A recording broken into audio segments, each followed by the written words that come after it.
Baik, saudara sekalian, mengapa kita hari ini mengambil akan satu tema yaitu tentang gereja yang sejati atau gereja yang benar.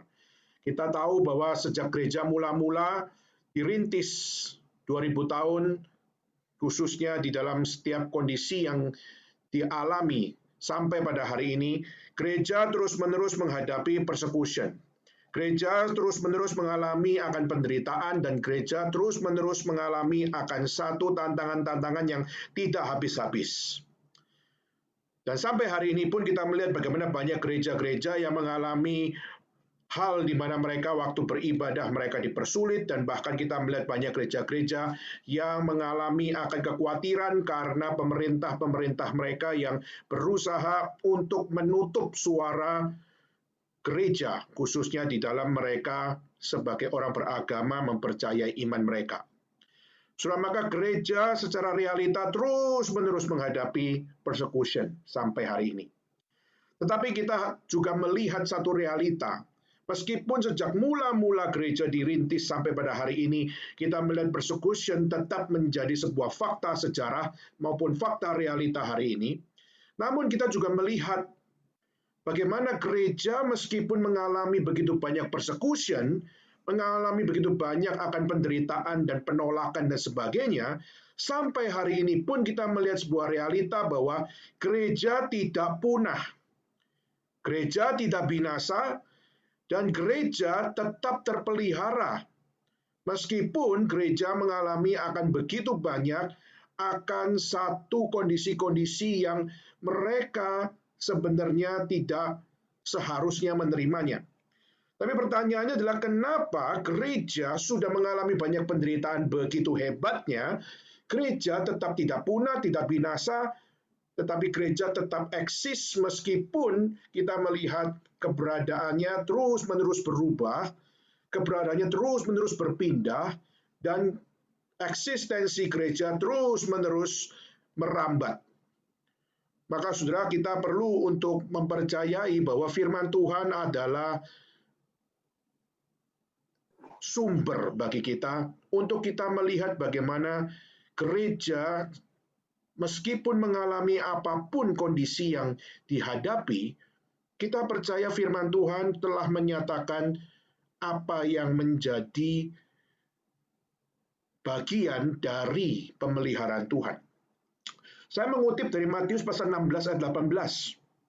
Waktu Yesus berkata kepada Simon Petrus, waktu dia berkata, "Engkau adalah Petrus, dan di atas batu karang ini aku akan mendirikan jemaatku."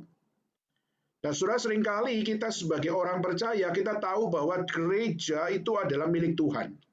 Dan kita seringkali juga percaya bahwa gereja itu adalah harus bersandarkan atau berdasarkan atas firman Tuhan.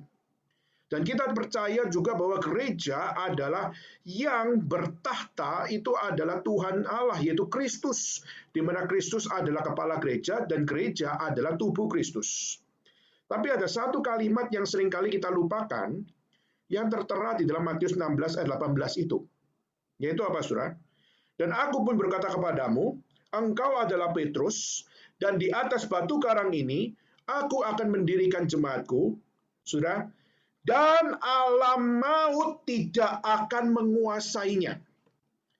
Kata "dan alam maut tidak akan menguasainya" ini menunjukkan satu realita bahwa sampai hari ini kenapa gereja tidak pernah punah, tidak pernah binasa, gereja tetap merambat meskipun dihambat dengan begitu banyaknya akan persecution maupun suffering yang dihadapinya, itu bukan karena kehebatan gerejanya atau kehebatan orang-orang percaya.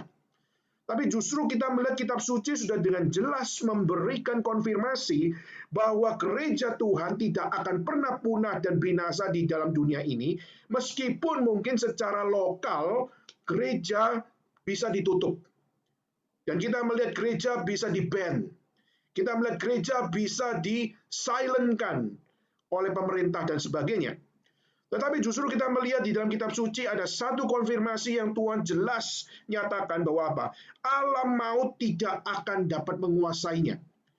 Berarti kita melihat bahwa eksistensi gereja tidak ada satupun yang dapat menghentikan. Eksistensi jemaat Tuhan tidak ada seorang pun yang bisa melenyapkan. Mau pandemik maupun bukan pandemik, mau kuasa kegelapan maupun kuasa pemerintah, mau kuasa roh jahat maupun kuasa dari orang-orang perkasa, kita melihat bagaimana tidak ada yang akan dapat menguasai gereja. Kenapa?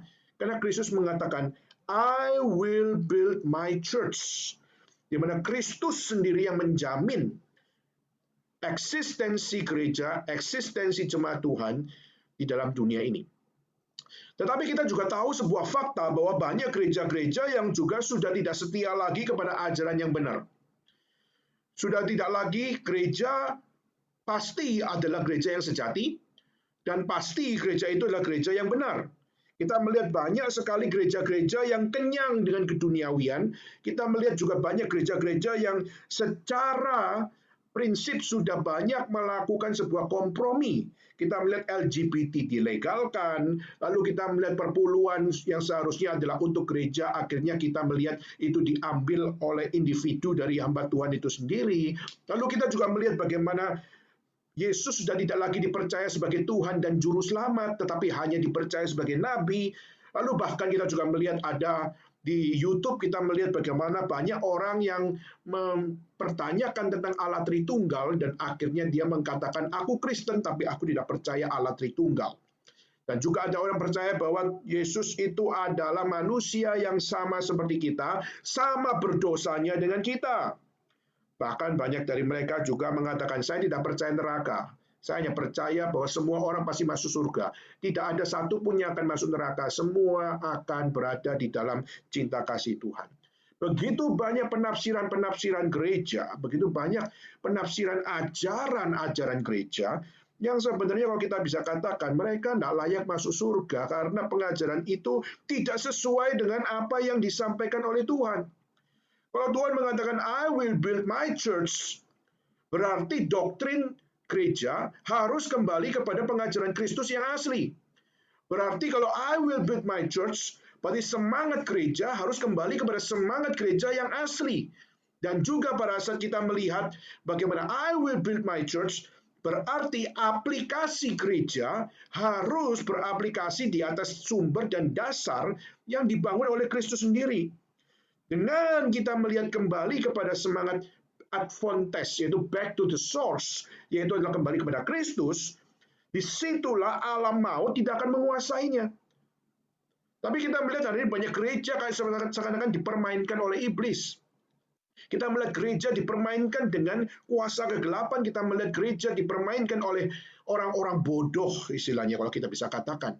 Karena doktrin-doktrin sudah diracuni dengan keinginan manusia yang berdosa, kuasa kegelapan, dan sebagainya. Maka gereja harus tetap berdiri sebagai gereja yang benar. Gereja harus berdiri di atas dasar apa yang sejati. Maka dilihat, pada saat kita melihat realita begitu banyak gereja-gereja yang bermacam-macam teologi, bermacam-macam tentang semangat pelayanan, maupun juga di dalam penginjilan dan sebagainya, maka kita perlu menjadi gereja Tuhan yang tetap teguh menjadi gereja yang benar. Tetap teguh menjadi gereja yang setia. Tetap teguh menjadi gereja yang kembali kepada apa yang Tuhan ajarkan. Dan khususnya kita perlu banyak berdoa, khususnya untuk pelayanan-pelayanan kita, baik yang ada di GRI Taiwan, China, dan Hong Kong, maupun juga di dalam pelayanan GRI secara movement. Dan kita perlu melihat bagaimana ini adalah satu tantangan, yaitu kita perlu back to the source. Kita harus kembali kepada Adventes, yaitu kita harus kembali melihat apakah kita selama ini sudah bersumber kepada Kristus. Kita sudah bersumber kepada ajaran, kita sudah bersumber kepada semangat pelayanan, kita sudah bersumber kepada aplikasi pelayanan yang benar. Maka saudara, hari ini saya akan mengajak saudara kita sama-sama untuk menggumulkan tentang Kisah Rasul pasal 2 ayat 41 sampai 47, dan melalui 4 kali pertemuan ini kita akan fokus kepada Kisah Rasul pasal 2 ini. Dan saudara, kita sama-sama untuk memakai waktu untuk kita merenungkan sebaik-baiknya tentang firman Tuhan ini, dan bagaimana kita belajar berdoa untuk gereja kita. Kita memohon kepada Tuhan supaya Tuhan seperti lagu yang tadi kita naikkan, bangunkan kita, bangunkan gereja Tuhan, bangunkan hamba-hamba Tuhan, dan bangunkan jemaat Tuhan. Dan kita rindu supaya setiap kita semua dapat dibangunkan, bukan hanya sekedar secara doktrinal kita dibangunkan, tapi secara kecintaan kita kepada Tuhan, kecintaan kita kepada pelayanan, kecintaan kita kepada penginjilan, ini biarlah juga menjadi sesuatu yang dibangunkan oleh Tuhan. Khususnya saudara sekalian yang ada, khususnya alumni-alumni, baik alumni Xiamen, alumni Taiwan, dan juga alumni yang ada di Hong Kong, dan juga alumni yang ada di Beijing, dan sebagainya. Saudara, kita sudah tahu begitu banyak akan konteks yang kita kerjakan dalam pelayanan. Dan sudah tahu banyak sekali akan hal-hal yang seringkali menjadi hati kita menjadi ciut. Karena apa? Karena seakan-akan Tuhan tidak menolong kita di dalam era pandemik ini, melihat begitu banyak akan struggle-struggle yang kita hadapi bersama. Tetapi kita harus tetap punya satu kecintaan kepada keteguhan hati yang sama. Gereja yang benar, gereja yang setia, tidak peduli pandemik atau tidak pandemik. Mereka mengajarkan tentang hal yang sama. Dan itu yang perlu kita sama-sama kumpulkan bersama. Dan mari kita sama-sama sekalian kita membuka dalam Kisah Rasul pasal 2, ayat 41 sampai 47. Ya, saya minta Henry bisa bantu bacain Kisah Rasul pasal 2 ayat 41 sampai 47. Kisah Para Rasul pasal 2 ayat 41 sampai 47. Orang-orang yang menerima perkataannya itu memberi diri dibaptis, dan pada hari itu jumlah mereka bertambah kira-kira 3.000 jiwa. Mereka bertekun dalam pengajaran rasul-rasul dan dalam persekutuan, dan mereka selalu berkumpul untuk memecahkan roti dan berdoa. Maka ketakutanlah mereka semua, sedang rasul-rasul itu mengadakan banyak mujizat dan tanda. Dan semua orang yang telah menjadi percaya tetap bersatu, dan segala kepunyaan mereka adalah kepunyaan bersama, dan selalu ada dari mereka yang menjual harta miliknya, lalu membagi-bagikannya kepada semua orang sesuai dengan keperluan masing-masing. Dengan bertekun dan dengan sehati, mereka berkumpul tiap-tiap hari dalam bait Allah. Mereka memecahkan roti di rumah masing-masing secara bergilir, dan makan bersama-sama dengan gembira dan dengan tulus hati sambil memuji Allah. Dan mereka disukai semua orang, dan tiap-tiap hari Tuhan menambah jumlah mereka dengan orang yang diselamatkan. Ya, saudara sekalian, kita melihat bagaimana gereja mula-mula dirintis dengan satu hal, yaitu mereka menerima perkataannya dan memberi diri dibaptis, dan pada hari itu jumlah mereka bertambah kira-kira 3.000 jiwa. Saudara, yang saya mau tekankan adalah menerima perkataan. Kata menerima perkataan itu perkataan siapa, saudara? Kita percaya bahwa perkataan yang diterima oleh jemaat mula-mula itu adalah perkataan yang dikhotbahkan oleh Petrus. Kalau kita melihat di dalam pasal 2 ayat 1 sampai ayat 13, kita melihat di situ konteksnya adalah hari Pentakosta. Dan waktu di dalam hari Pentakosta di situ, kita melihat bagaimana lidah-lidah api turun dan akhirnya memberikan akan satu kebangunan kepada siapa? Memberikan kebangunan kepada murid-murid Yesus. Dan akhirnya pada saat disitulah kita melihat Petrus dipakai Tuhan untuk dia menyampaikan firman Tuhan. Dia berkhotbah, dan dia berkhotbah di dalam satu kuasa Roh Kudus, di mana kuasa Roh Kudus memberikan akan satu keberanian bagi dia untuk mendobrak setiap apa yang menjadi belenggu-belenggu kepercayaan mereka terhadap iman kekristenan. Banyak orang Yahudi waktu itu merasa ragu-ragu dengan iman kekristenan. Banyak orang Yahudi belum bisa menerima Kristus adalah Tuhan dan Juru Selamat. Tidak bisa mereka dengan gampangnya, dengan tradisi Yahudi, mereka bisa mengaminkan bahwa Yesus sungguh-sungguh adalah anak Allah.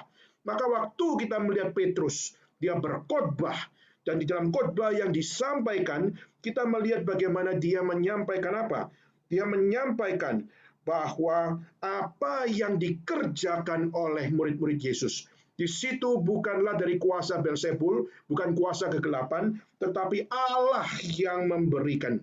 Dan pada saat kita melihat itu, yang menjadi satu hal yang dikutip oleh Petrus adalah dari kitab Yoel, di mana dalam kitab Yoel dikatakan bahwa aku akan mencurahkan rohku ke atas semua manusia.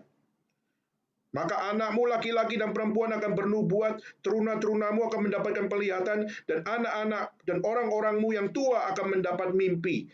Nah, saudara, dan di sini kita bisa melihat bagaimana apa yang disampaikan oleh Petrus ini adalah satu pernyataan bahwa hari ini adalah hari di mana bukan sekedar hari di mana Tuhan secara mendadak menyatakan kuasanya, menyatakan Roh Kudus kepada murid-murid Yesus. Tapi menyatakan bahwa apa yang terjadi hari ini di hari Pentakosta itu adalah yang sudah dinubuatkan. Sudah dinubuatkan di dalam perjanjian lama. Maka sudah bukan something new di situ, tetapi sudah already organized di dalam rencana Tuhan. Dan dalam rencana Tuhan, kebangunan itu sudah ditentukan oleh Tuhan. Dan saudara, kita tidak pernah tahu kapan Tuhan menentukan. Tetapi yang kita tahu bahwa penentuan hari di mana hari kebangunan itu adalah Tuhan yang menentukan. Dan kita di dalam kematahuan Tuhan, Tuhan sudah memiliki akan agenda bahwa kebangunan yang terjadi itu adalah di dalam timingnya Tuhan dan sebagainya. Nah, saudara, di dalam khotbah Petrus, kita melihat bagaimana apa yang disampaikan itu adalah merefer kepada perjanjian lama yang sudah memberikan direction bagaimana akan terjadi di mana Allah akan mencurahkan kuasanya. Allah akan mencurahkan urapannya.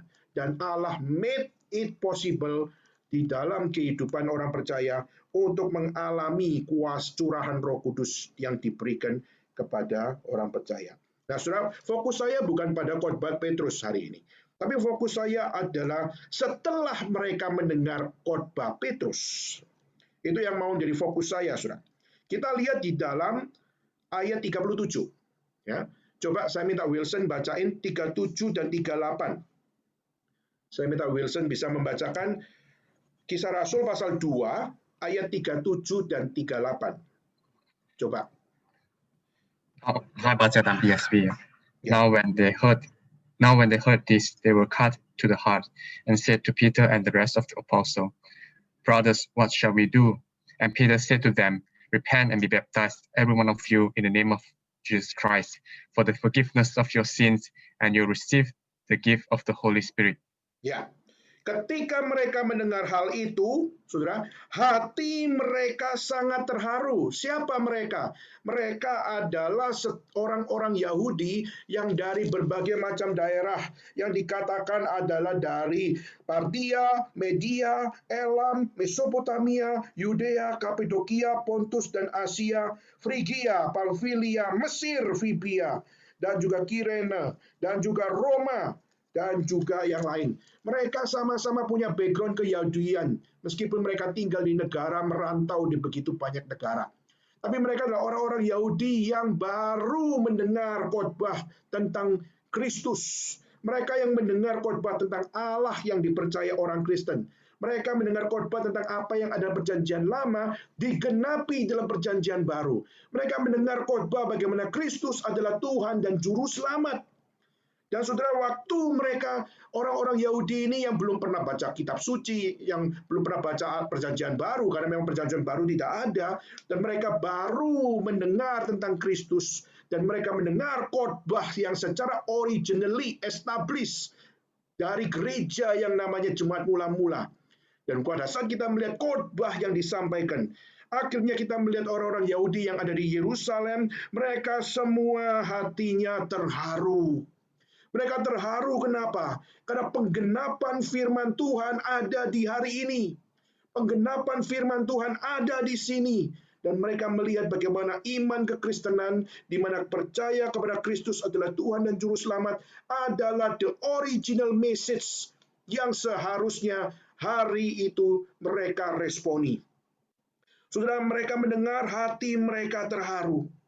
Dan waktu mereka terharu, biar mereka bertanya, Petrus, what should we do? Brother, what should we do? Apa yang harus kami lakukan? Dan Petrus dengan sigap memberikan satu jawaban yang jelas, yaitu apa? Yang kau harus lakukan adalah apa? Adalah engkau bertobat. Saudara, Pertobatan ini ditujukan kepada siapa? Orang-orang Yahudi yang sudah belajar teologi Perjanjian Lama. Mereka sudah punya akan pemahaman secara rohani. Mereka sudah punya akan background secara religius. Mereka sudah punya akan identitas sebagai orang percaya. Tetapi mereka belum kenal Kristus.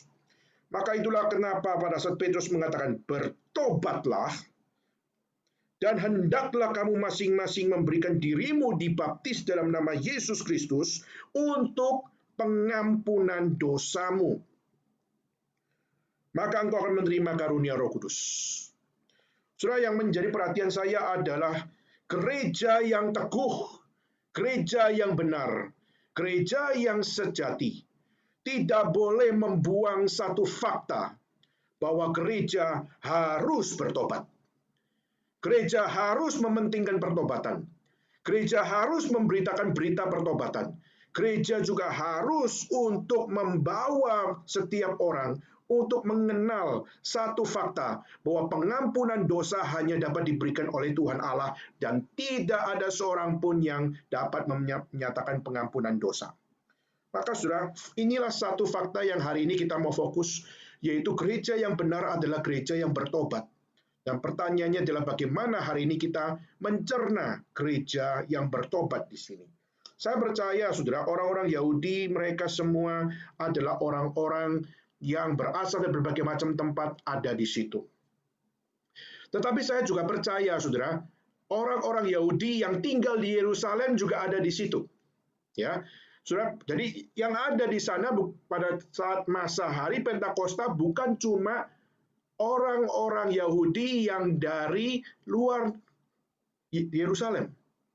Tapi kita juga percaya ada orang-orang Yahudi yang ada di Yerusalem. Dan orang-orang Yahudi yang ada di Yerusalem adalah orang-orang yang bagaimana? Saudara, kita percaya orang-orang yang ada di Yerusalem adalah orang-orang yang menyaksikan bagaimana Yesus dicaci maki. Mereka menjadi saksi bagaimana Yesus menjalani perjalanan Via Dolorosa sampai kepada Bukit Golgota.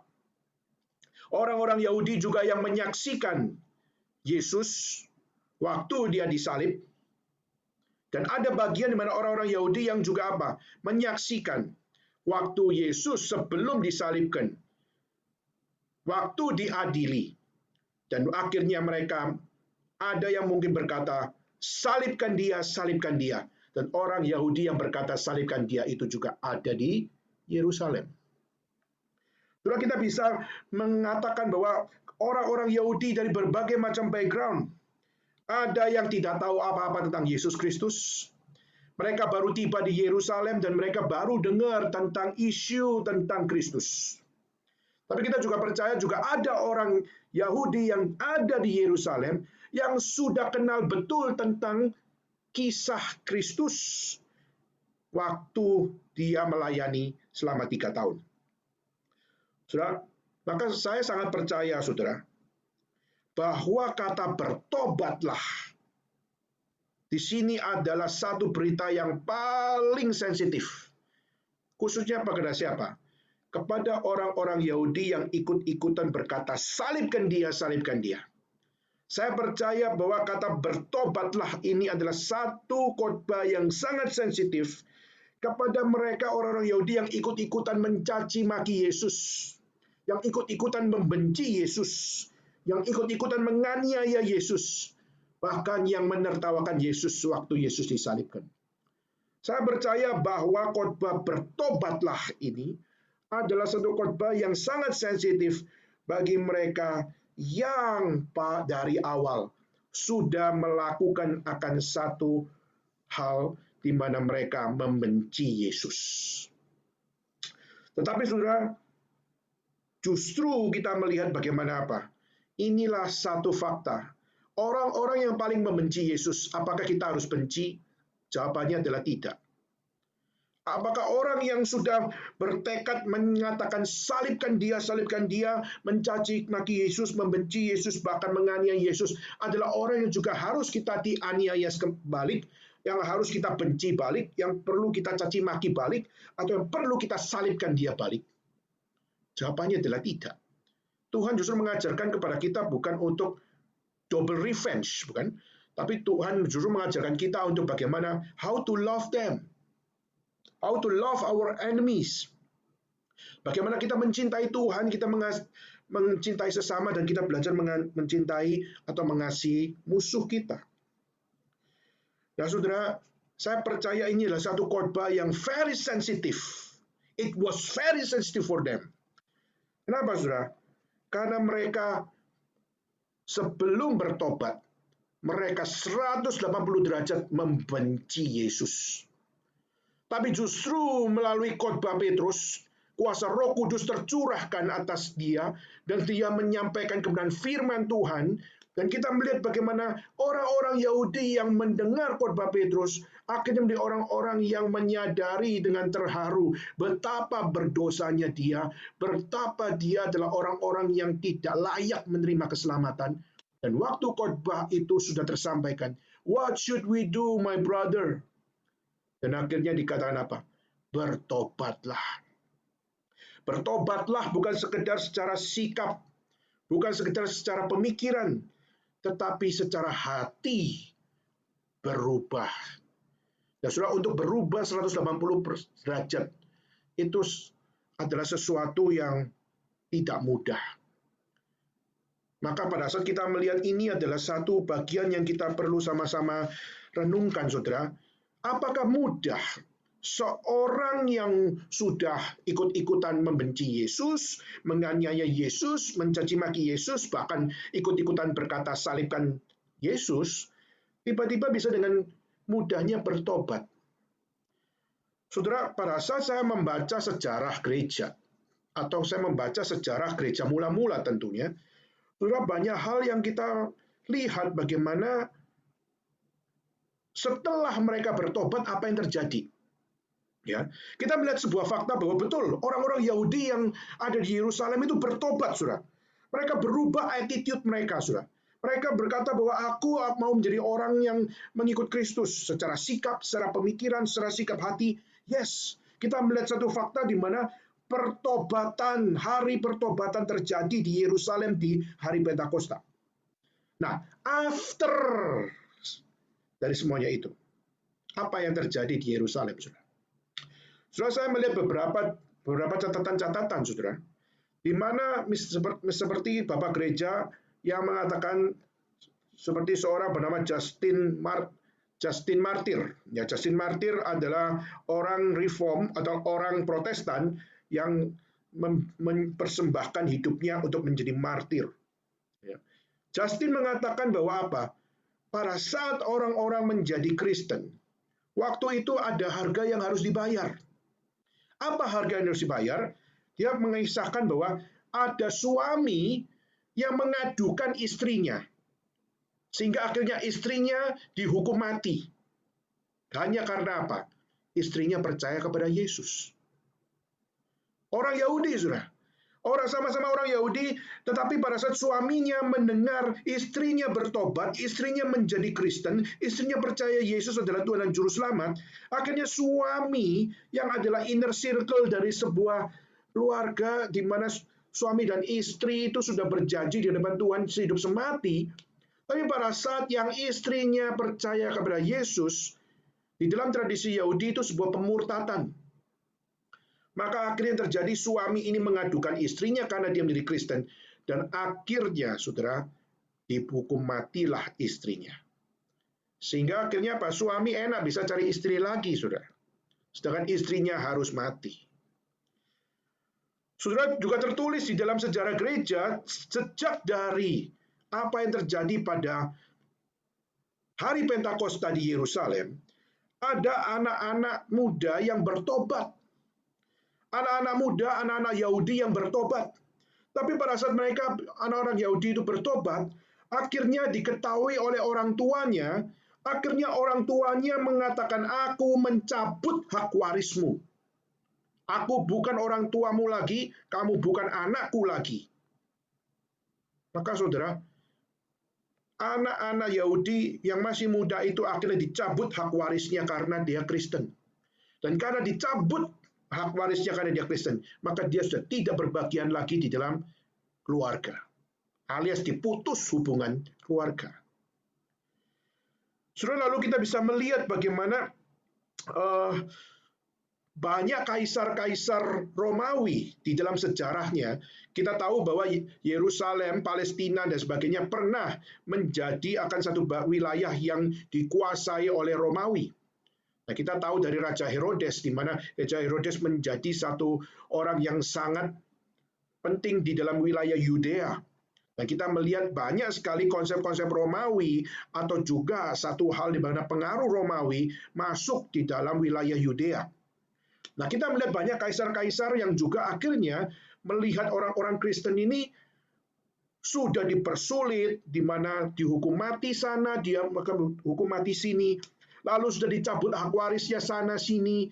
Herannya adalah orang-orang Kristen bukannya makin punah, tapi justru makin meluas. Bukan cuma sekedar di Yerusalem, tapi sampai ke Samaria, Yudea, sampai ke seluruh bumi, bahkan sampai Romawi. Sampai di kota Roma, saudara. Sampai akhirnya kita melihat banyak sekali kaisar-kaisar yang akhirnya juga sangat sebel dengan orang Kristen. Contohnya adalah Kaisar Nero. Kita tahu Kaisar Nero adalah kaisar yang gila, saudara. Lalu juga kita melihat Kaisar Caligula. Itu adalah kaisar-kaisar yang sangat schizofrenik sebenarnya. Yang mereka lakukan apa? Mereka seperti Nero, dia membakar kota Roma, lalu menyalahkan orang Kristen yang bakar. Akhirnya kita melihat orang Kristen dibasmi, dibunuh, dan juga dijadikan akan satu bagian dari entertainment mereka, yaitu mereka dibakar hidup-hidup dan ditonton dengan sukacita oleh orang-orang Romawi. Karena inilah orang yang membakar kotaku, sekarang kamu yang dibakar dan kami bersenang-senang atas tubuhmu yang digoreng, tubuhmu yang dibakar menjadi manusia bakar. Surah ini adalah sesuatu yang kita lihat. Kaisar Nero, salah satu kaisar yang bengis luar biasa, menjebak orang Kristen, membakar kota Roma, dan dibasmi secara keji. Tapi kita melihat gereja tetap eksis. Jemaat Tuhan tetap ada. Dan kita melihat orang-orang percaya semakin bertambah. Belum lagi adalah Kaisar Severus, atau lebih nama lengkapnya adalah Septimius Severus. Jadi, Saudara, Septimius Severus, dia justru mengatakan bahwa apa? Karena orang Kristen makin lama makin merambat, justru sudah dibasmi dengan begitu kejinya, orang Kristen masih ada aja, dan masih berkembang aja. Akhirnya, Septimius Severus mengatakan bahwa apa? Dia mengatakan bahwa tidak boleh ada warga Romawi yang berpindah agama. Semua harus agamanya sama. Maka orang Romawi tidak boleh punya agama pindah. Jadi tidak boleh ada Christian Roman. Tidak boleh ada orang Romawi menjadi Kristen. Maka sekali orang Romawi hanya percaya kepada dewa Romawi. Nah, ini Severus mengatakan tidak boleh ada perpindahan agama. Kalau orang Yahudi, orang Kristen, biarkan mereka Kristen. Tapi jangan kita orang Romawi, kita orang Roma, kita menjadi orang Kristen. Nah, saudara, aturan sudah diberlakukan oleh Severus. Tetapi saudara, meskipun Severus sudah menegakkan aturan itu, banyak orang Roma yang bertobat. Justru aturan itu diberikan, justru banyak orang Roma bertobat secara diam-diam. Mereka menjadi orang Kristen diam-diam. Dan mereka menjadi orang Kristen yang secara secara ilegal, mereka menjadi orang Kristen. Maka di sini Severus tidak bisa membendung akhirnya orang-orang Kristen semakin merambat bahkan sampai di warga negara Roma. Belum lagi kita melihat bagaimana di dalam satu hal bagaimana kaisar-kaisar yang lain seperti Maximus, seperti juga Decius. Decius juga punya satu hal yang keji, saudara. Bahwa orang Kristen dipaksa di zamannya dia. Orang Kristen harus menyembah kepada dewa dari Romawi. Harus makan sesaji dari Romawi, punya korban yang dikorbankan. Harus bersaksi kepada sesama orang Kristen bahwa aku orang Kristen yang makan makanan dewanya, dewa Romawi. Saudara, jadi istilahnya orang Kristen yang kompromis itu adalah satu fakta di mana di zaman Decius itu dia berusaha untuk mengajak orang-orang Kristen, kamu akan saya tetap bilang kamu Kristen. Saya tidak akan deny bahwa kamu adalah orang Kristen. Kamu adalah orang Kristen. Tapi kamu juga harus menghormati dewa kami. Maka kamu Kristen, oke, tapi kamu juga harus makan. Kami punya korban kami. Kau harus makan persembahan kami yang ditujukan kepada dewa. Kamu makan. Dan kamu memberitakan kepada sesama orang Kristen bahwa apa? It's good to be compromised Christian. It's good untuk menjadi orang Kristen, tapi sekaligus kamu tolerance. Kamu memiliki toleransi dengan kamu makan persembahan dewa. Padahal kalau kita melihat dalam kitab suci Perjanjian Lama jelas-jelas sekali bahwa Sadrak, Mesak, Abednego, lalu kita melihat Daniel, mereka meskipun dipaksa untuk makan, mereka tidak kompromi untuk mengatakan tidak. Dan akhirnya kita tahu bahwa mereka masuk dapur api, lalu mereka masuk di dalam gua singa. Ya. Tetapi akhirnya kita juga melihat pertolongan Tuhan hadir pada mereka. Nah, saudara, yang terjadi zaman Decius akhirnya banyak orang-orang Kristen yang berani mati untuk berkata no terhadap makan penyembahan berhala itu. Mereka ditangkap, mereka akhirnya dibakar hidup-hidup, mereka dieksekusi, dan akhirnya tidak sedikit yang mati karena tidak kompromi. Meskipun ada fakta bahwa ada orang Kristen yang kompromi di zaman Decius menjadi kaisar. Tetapi kita melihat yang kompromi tidak banyak di zaman Decius. Yang tidak kompromi lebih banyak daripada yang kompromi. Nah, saudara, ini menjadi satu fakta yang menunjukkan orang-orang dunia, ini baru kerajaan Romawi saja, sudah kehabisan bahan. Gimana caranya membinasakan orang Kristen? Gimana caranya membinasakan jemaat Tuhan? Gimana caranya membinasakan orang percaya? Sampai ada satu orang filosofer namanya Porfirius.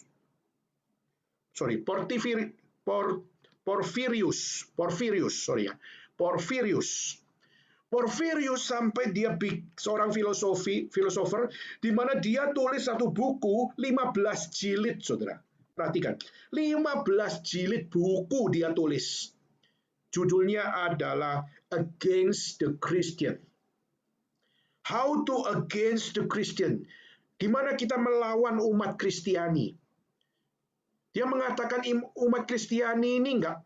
Satu sisi adalah satu kelompok yang rohani, dan dia adalah kelompok yang bukan barbar. Jadi dia kelompok yang sangat elegan, luar biasa, sangat memiliki satu kehidupan yang asketis, dengan dia memiliki worship life, memiliki satu kehidupan yang sangat beribadah. Tapi satu sisi yang lain juga mereka juga bukan bangsa yang barbar atau memiliki power to war atau power untuk fight dan sebagainya. Mereka orang yang tidak melakukan apa-apa.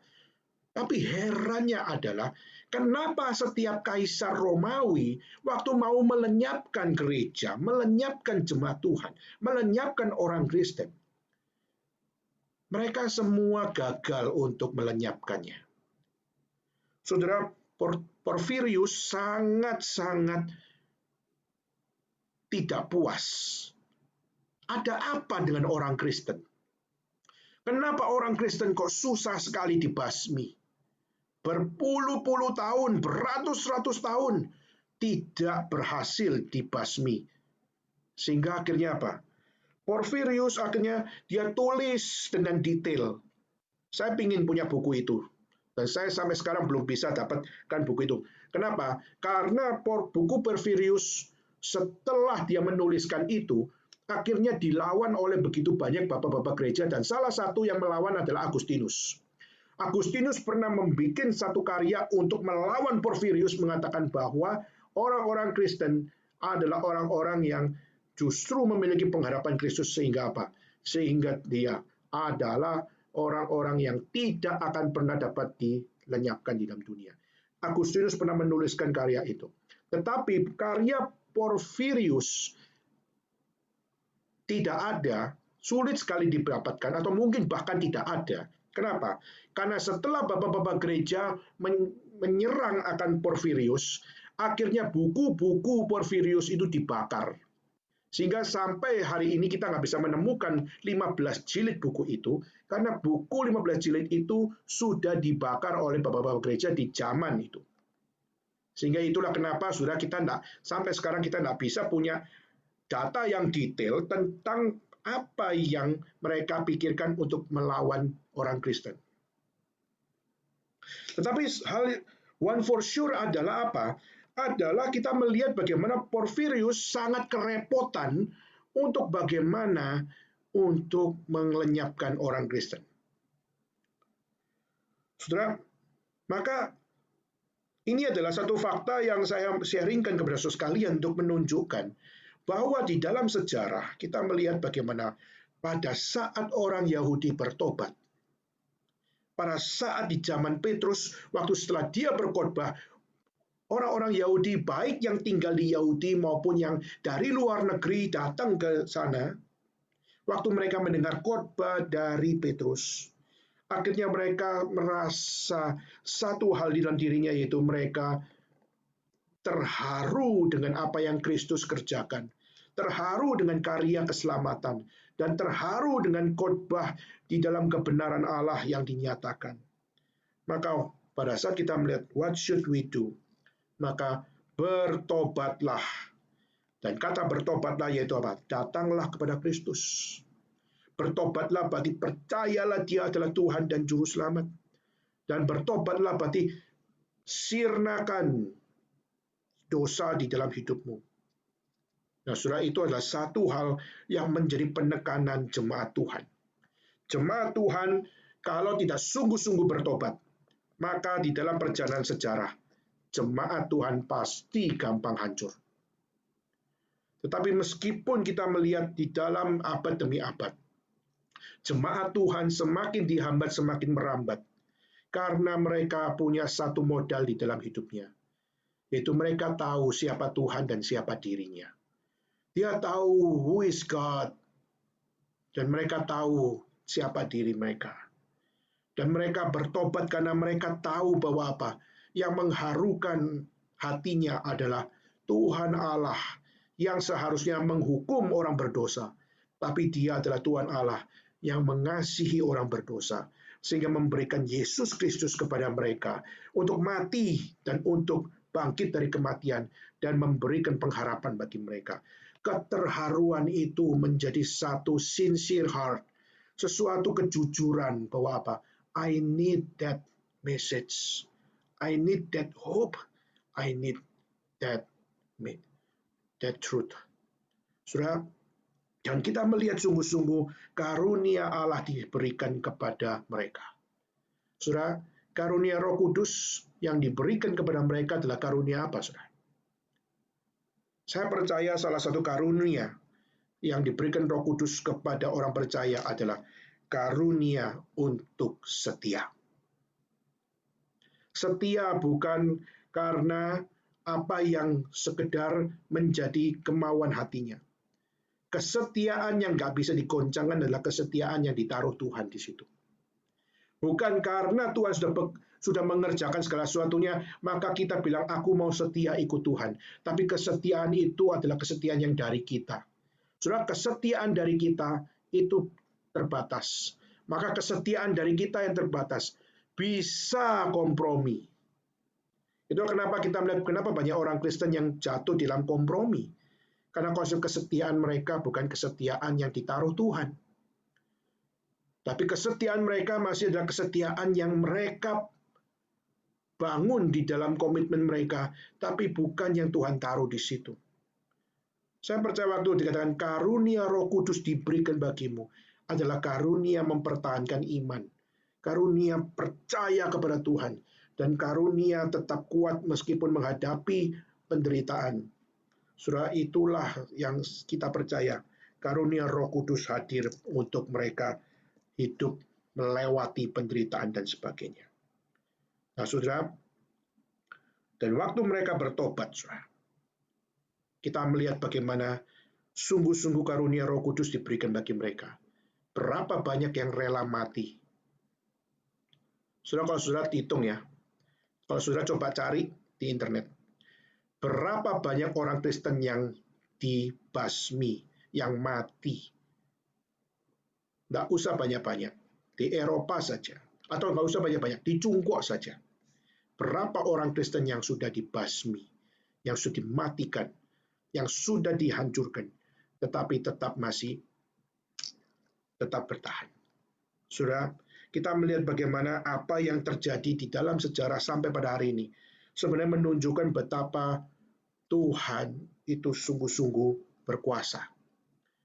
Secara mata manusia, pembinasaan kepada orang Kristen seharusnya adalah pembinasaan yang punah. Kenapa? Karena orang Kristen itu cuma di Asia Timur kok. Gampang banget untuk menghancurkan orang Kristen di seluruh Asia Timur.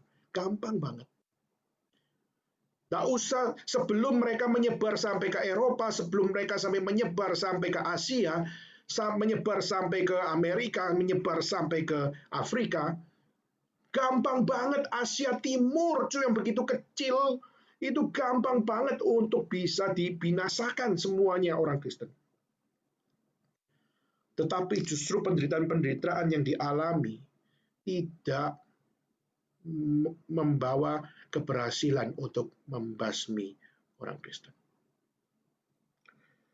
Saudara, kalau saudara mau belajar tentang agama-agama itu banyak, luar biasa. Ada ribuan, bahkan puluhan ribu agama. Kenapa hari ini kita cuma tahu 5? Di Indonesia kita cuma tahu 5 agama. Padahal banyak sekali kepercayaan-kepercayaan agama. Karena ada yang punah, saudara. Kepercayaan-kepercayaan banyak yang sudah punah. Banyak yang sudah tidak lagi mengikuti kepercayaan-kepercayaan itu. Kenapa? Karena sudah mengalami penderitaan dan akhirnya mereka tidak berhasil untuk melanjutkan akan setiap kepercayaan-kepercayaan itu. Sehingga kepunahan agama, kepunahan kepercayaan-kepercayaan, aliran-aliran, apalagi aliran animisme, dinamisme, itu sudah banyak sekali. Tetapi justru punah. Kenapa Kristen justru masih bisa bertahan sampai hari ini? Saudara, kita percaya bahwa Tuhan mengapa masih menjaga gerejanya. Salah satunya karena gereja yang ada di bumi, gereja yang ada di dalam sejarah sampai pada hari ini adalah gereja yang mau meresponi Injil Tuhan, yaitu apa? Bertobat sungguh-sungguh, berdatang kepada Kristus, percaya kepada Kristus, bertobat dari dosanya, dan mereka memberikan diri dibaptis untuk menerima pengampunan dosa secara pribadi. Dan mereka menerima karunia Roh Kudus untuk apa? Untuk tetap berani, setia, menghadapi penderitaan, dan tetap setia memberitakan Injil. Jadi sebenarnya eksistensi gereja bukan cuma sekedar dari pemberitaan Injil. Tapi eksistensi gereja masih sampai pada hari ini ada. Karena masih ada pertobatan-pertobatan yang sejati. Maka hari ini kita fokus kepada tema ini. Gereja yang bertobat. Nah, saudara, orang-orang Yahudi yang ada di situ, saya percaya bukan cuma orang awam. Saya percaya bahwa orang-orang Yahudi yang ada di situ adalah termasuk orang-orang yang memiliki akan didikan-didikan teologi perjanjian lama. Saya percaya bahwa orang-orang yang akhirnya berkata bahwa what should we do, brother, adalah mereka yang sudah punya pengetahuan Farisi, sudah punya pengetahuan Saduki, punya pengetahuan Sanhedrin, punya pengetahuan secara perjanjian lama. Dan mungkin juga ada orang Farisi yang ada di situ. Mungkin juga ada orang yang memiliki akan satu hal, mereka memiliki sebuah identitas rohani di bait suci. Dan mereka berkata, what should we do, brother? Saudara, ini perlu menjadi kekuatan kita. Orang yang bisa dipakai Tuhan adalah orang yang hanya menyadari bahwa yang harus ada dalam dirinya adalah saya adalah orang yang harus bertobat. Tidak peduli kamu adalah orang yang pernah Kristen, kau harus terus bertobat. Kau yang sudah jadi hamba Tuhan, kau harus tetap bertobat. Engkau yang sudah berjemaat puluhan tahun, harus tetap bertobat. Dan orang seperti kalian yang mayoritas adalah yang sudah menjadi orang percaya. Kita harus tetap bertobat. Karena kunci eksistensi gereja selain adalah karena penginjilan, semua dimulai dari bagaimana mereka bertobat. Tanpa orang yang tidak bertobat sungguh-sungguh, tidak mungkin ada pemberitaan Injil. Khususnya di konteks manusia ya.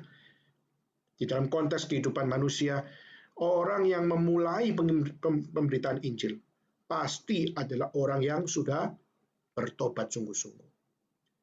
Maka gereja yang dipakai Tuhan, gereja yang diizinkan eksis sepanjang sejarah, dimulai dari pertobatan, maka gereja baru bisa punya kuasa untuk apa? Punya kuasa untuk menghadapi penderitaan, untuk tetap memberitakan Injil apapun yang terjadi. Saudara, waktu kita melihat hal seperti ini, tadi saya sharingkan dari bapak-bapak gereja, dari para teolog, bahkan juga dari filosofer yang mengatakan kalimat itu, menunjukkan betapa orang-orang Kristen adalah orang-orang yang susah sekali untuk dihancurkan. Tapi meskipun demikian, ada satu orang yang tahun 70-80-an, bernama Anton LaVey. Anton LaVey adalah pendiri dari gereja setan, Satanic Church. Anton LaVey adalah orang yang dulunya Kristen. He was once Christian. Tapi akhirnya dia mengatakan bahwa orang Kristen adalah orang yang tidak memiliki akan eksistensi yang jujur, dia mengatakan. Dia mengatakan bahwa orang Kristen itu double standard. Karena banyak sekali orang-orang yang munafik. Dan dia mengatakan bahwa kita harus menggempur orang Kristen. Dia mengatakan bahwa lebih baik kita jujur, kita adalah orang berdosa. Daripada orang Kristen mengatakan, aku orang berdosa, aku minta Tuhan tolong saya. Dan melalui iman kekristenan mereka jadi orang suci. Tapi dengan menjadi orang suci, tapi mereka masih menyimpan dosa. Maka bagi Anton LaVey, orang Kristen adalah orang munafik. Maka dia mengatakan orang Kristen adalah orang yang double standard. Maka dia mengatakan, orang Kristen harus digempur untuk menjadi orang yang jujur. Maka dia justru menjadi pendiri gereja setan adalah karena dia mengatakan, karena aku jujur, aku orang berdosa. Karena aku lahir, aku sudah orang berdosa. Maka aku menyembah setan. Itu jauh lebih jujur daripada orang Kristen. Maka dia mengatakan kepada orang-orang yang menjadi jemaat dari orang-orang dari gereja setan, dia mengatakan satu kata, yaitu apa?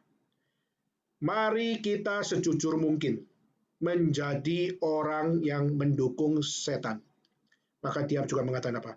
Mari kita layani setan dengan apa? Mari kita layani setan dengan kita hancurkan kehidupan orang-orang Kristen. Kenapa? Karena orang-orang Kristen adalah orang-orang yang sangat tidak jujur. Maka tunjukkan kepada mereka kejujuran yang sejati ada di mana. Dan kejujuran yang sejati ada pada Satanic Church. Dan saudara, saya sangat kaget. Anton LaVey, dia dalam hitungan 10 tahun, dia bisa mengumpulkan puluhan ribu orang dalam beberapa puluh tahun. Hari ini kita berpuluh-puluh tahun. Gerakan Reform Injili, kita melihat sudah menjadi berkat. Saudara. Tapi justru Satanic Church hanya dalam waktu yang sangat sedikit, dia akhirnya bisa menghasilkan puluhan ribu orang. Kenapa, saudara? Karena dia sudah tahu inceran yang harus diincar adalah orang Kristen. Yang harus dijatuhkan adalah orang Kristen. Karena orang Kristen paling empuk untuk dilawan. Karena orang Kristen paling gampang untuk dijatuhkan. Karena mereka double standard. Karena mereka munafik. Mereka adalah kelompok-kelompok yang paling gampang untuk kita hancurkan. Saudara, saya waktu dengar kisah itu sedikit berbeda. Kenapa ya? Seperti tadi Porfirius mengatakan, saya bikin 15 jilid untuk melawan umat Kristen. Karena orang Kristen itu susah banget untuk dilawan. Susah banget untuk dibinasakan. Susah banget untuk dihancurkan. Semakin dihambat, semakin merambat. Tapi Anton LaVey mengatakan tidak. Anton LaVey, pendiri Satanic Church, mengatakan apa? Justru orang Kristen yang paling gampang dilawan. Emang beda zaman ya. Tetapi saudara, ini dua konsep yang berbeda. Justru yang paling gampang dihancurkan, yang paling gampang dijadikan satanic followers adalah orang Kristen. Saudara, ini menjadi sesuatu yang perlu kita gemetar. Kenapa? Apakah jangan-jangan dunia sudah berubah dan kita melihat kitab suci yang mengatakan semakin dihambat, semakin merambat. Itu seakan-akan di zaman abad 20 ini, apalagi abad 21 ini, sudah nggak relevan lagi. Jangan-jangan adalah relevan di dalam zaman waktu itu, tetapi sekarang seakan-akan tidak ada kuasa lagi orang Kristen seperti ini. Sudah melalui kesempatan ini saya mengajak kita untuk mari kita bersama-sama menjadi kelompok kecil yang mau punya pertobatan yang sejati. Kita harus menganggap penting pertobatan yang sejati yang pernah terjadi di dalam sejarah. Untuk apa, saudara? Untuk kita bisa mempercayai bahwa apa yang dikatakan oleh Anton LaVey, bahwa gereja, tempatnya orang-orang Kristen, adalah sasaran empuk bagi Satanic Church. Karena mereka semua double standard. Dan mereka pasti gampang sekali jadi pengikut setan. Itu adalah berita yang salah. Saudara, kita percaya Alkitab sudah mengatakan, I will build my church. Aku akan mendirikan gerejaku. Dan alam maut tidak akan menguasainya. Waktu Anton LaVey mengatakan, justru aku gampang menguasainya. Maka kita perlu dengan pertobatan yang sejati, pertobatan yang benar, pertobatan yang sungguh-sungguh. Mari kita doa minta sama Tuhan itu apa? Tuhan, berikan saya iman untuk mempercayai sungguh bahwa pada saat Tuhan berkata, I will build my church, and the gate of Hades will not overcome it. Tidak akan dapat menguasainya. Kita sungguh-sungguh mempercayai ayat itu. Dan kita mempercayai dengan menerima perkataan itu. Kita rindu, kita tetap melayani Tuhan. Kita rindu tetap memberitakan Injil. Kita tetap rindu untuk bekerja bagi Tuhan. Kisah Rasul pasal 2:41 mengatakan apa? Waktu mereka menerima perkataannya, menerima khotbahnya, menerima apa yang disampaikan oleh Petrus. Saudara, apa yang dikatakan di situ? Waktu mereka menerima perkataan itu, memberi diri mereka dibaptis, saudara, mereka bertambah kira-kira 3.000 jiwa. Pertobatan yang sejati itu justru menjadi satu momen yang tidak bisa kembali lagi. Justru pertobatan yang sejati itu menjadi satu momen mereka mengingat keberdosaan mereka mula-mula. kekaguman mereka mula-mula, keharuan mereka mula-mula. Dan dengan itulah mereka akhirnya dari pertobatan yang sejati itu, mereka bertekun dalam pengajaran rasul-rasul. Mereka bertekun di dalam persekutuan. Mereka berkumpul memecahkan roti. Mereka berkumpul untuk berdoa.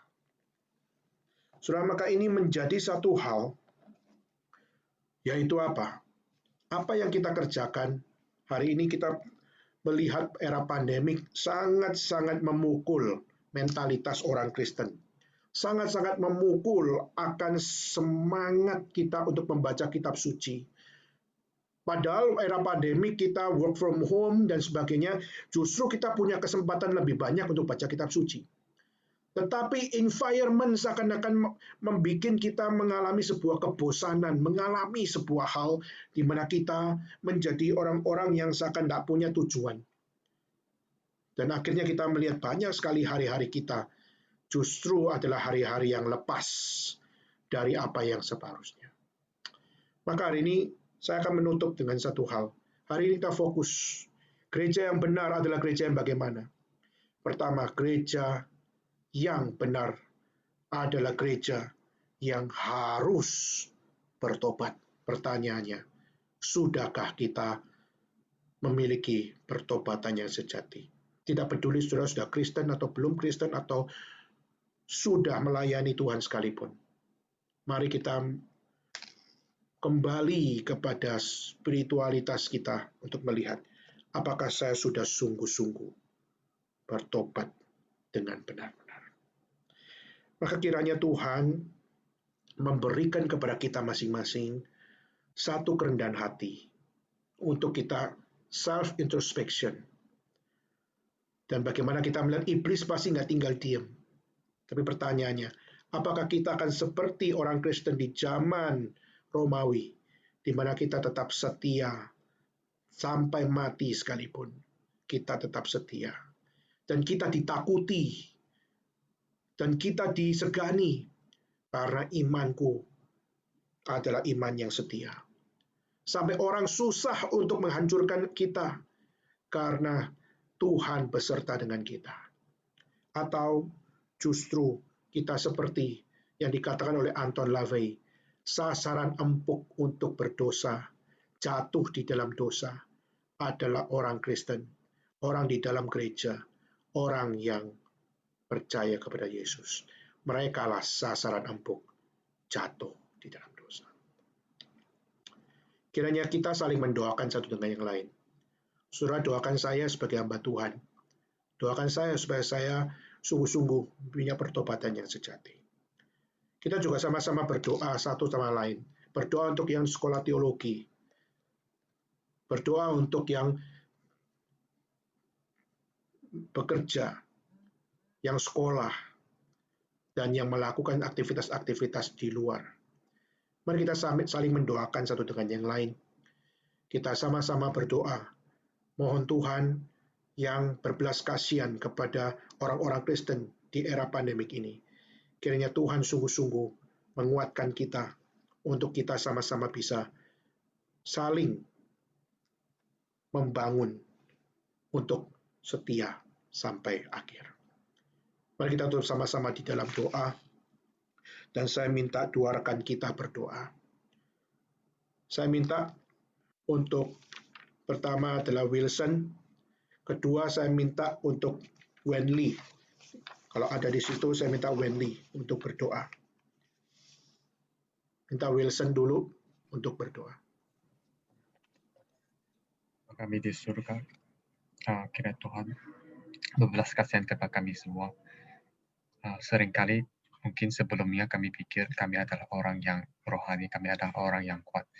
Tetapi hakikatnya, faktanya adalah kami sesungguhnya sangat lemah, di mana mungkin kami sebelumnya tidak mengetahui pergumulan orang-orang lain, tetapi waktu kami sendiri mengalaminya, kami begitu lemah, begitu tidak berdaya menghadapinya. Tuhan sendiri tahu situasi kami yang masing-masing. Mungkin ada yang punya hambatan waktu kerja, mungkin kami juga punya tantangan untuk belajar. Mungkin kami juga ada keputaran hati waktu kami menghadapi masalah-masalah yang tidak kami bisa tangani. Tetapi biarlah kami tidak tawar hati, biarlah kami tetap percaya kepada Engkau, biarlah kami tetap datang ke hadapan-Mu ya Tuhan untuk meminta belas kasihan-Mu, untuk minta pertolongan Engkau ya Tuhan. Karena kami sendiri tidak sanggup menghadapinya. Mungkin biarlah kami juga belajar untuk mengerti situasi teman-teman kita, teman-teman kami yang di kota lain, yang di Tiongkok, yang di Hong Kong, yang di Taiwan, dan yang di Indonesia. Mereka juga memiliki banyak kesulitan, dan hal-hal ini adalah mengancam kerohanian kami. Biarlah kami belajar untuk saling menguatkan, biarlah kami belajar untuk seringkali mengingatkan teman-teman kami dalam doa kami. Sehingga kami belajar untuk bertumbuh bersama-sama, untuk mengejar satu kerohanian, satu relasi dengan Engkau yang baik secara kebersamaan. Biarlah kami belajar untuk peduli akan satu sama yang lain, sehingga sehingga kami belajar untuk menguatkan yang lemah dan tidak memandang remeh mereka, karena kami sendiri pun adalah orang yang lemah, yang menerima berkat dan yang dapat belas kasihan dari Engkau Tuhan. Kiranya Tuhan terus beserta dengan kami, kiranya Tuhan terus menguatkan setiap dari antara kami, dan biarlah kami belajar untuk hanya bersandar kepada Engkau. Kiranya Tuhan terus memimpin setiap dari antara kami, dan Tuhan terus memimpin pelayanan yang di Tiongkok, Hong Kong, dan Taiwan, dan juga di alumni di Jakarta dan di Surabaya. Tuhan berkati setiap dari antara kami. Di dalam nama Tuhan Yesus Kristus kami berdoa dan mengucap syukur. Amin. Amin. Mari kita berdoa. Di surga kami bersyukur ya Tuhan, karena Tuhan sendiri yang datang ke dalam dunia dan menebus kami yang tidak layak ini ya Tuhan. Dan di saat Engkau kembali ke surga, Tuhan tidak meninggalkan kami sendirian.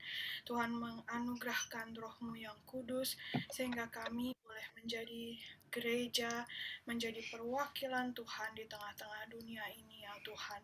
Tuhan, sekali lagi kami adalah orang-orang yang hina, yang tidak layak, namun Engkau panggil untuk kami boleh menjadi anak-anak kerajaan Allah, untuk kami boleh menjadi gereja. Tuhan, tolong kami untuk kami senantiasa mengintrospeksi diri kami, agar kami boleh senantiasa bertobat, karena menjadi gereja yang bertobat sekiranya terlebih dahulu pertobatan itu ada di dalam diri setiap kami.